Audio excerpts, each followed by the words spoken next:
Hello, and welcome to Spoiler Alert, where I tell you how something was that isn't yet. This week we're taking a look at Kung Fu Panda 3, because I watched the last movie and it was way better than any movie called Kung Fu Panda 2 had the right to be.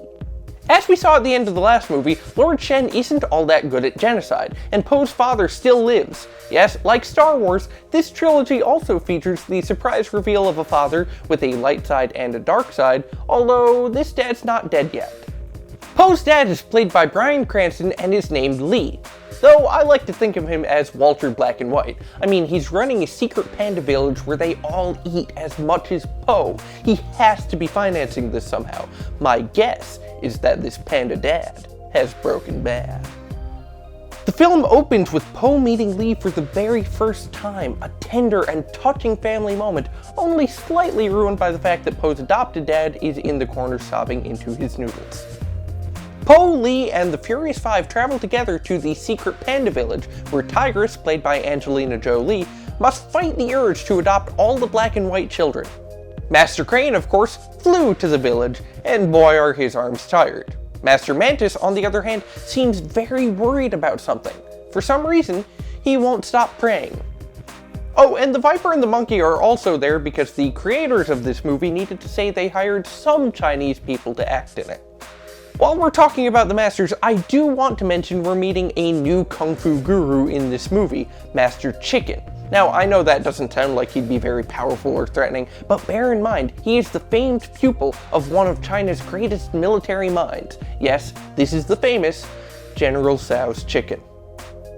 Now, naturally, meeting his dad for the first time and finding out that there are all these people who look just like him has been really overwhelming to Po. Adding to that, he discovers he's been promised in an arranged marriage to a girl named Mei Mei, who had very different expectations of what the famed dragon warrior might look like. And to top it all off, Master Shifu tells Jack Black and White that, as with all Kung Fu legends, the student must become the master.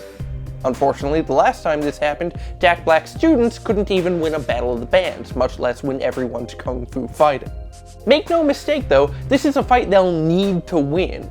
An ancient evil has been unleashed and is heading straight for the panda village, because evidently there is no version of China in which the panda is not a severely endangered species.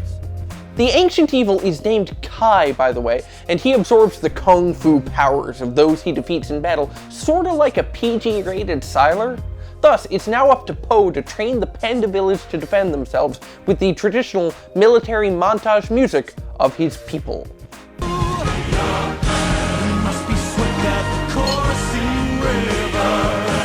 Now, for a movie named Kung Fu Panda 3, they packed a lot of talent into this thing. They've got J.K. Simmons, Jack Black, Angelina Jolie, Dustin Hoffman, music by Hans Zimmer, world-class animators and writers, all executive produced by Guillermo del Toro, who, by the way, I think is jonesing to finally get to make Pacific Rim 2, judging by the surprise inclusion of robots at the end of this movie. So that's it for this week's Spoiler Alert. Now, the next movie we're reviewing in advance is coming out on Valentine's Day. Last year we did 50 Shades of Grey. This year the movie is much more romantic. It's Deadpool, the merc with the mouth. So as always, leave me comments down below telling us what else we should review in advance. And until next time, don't say, I didn't warn you.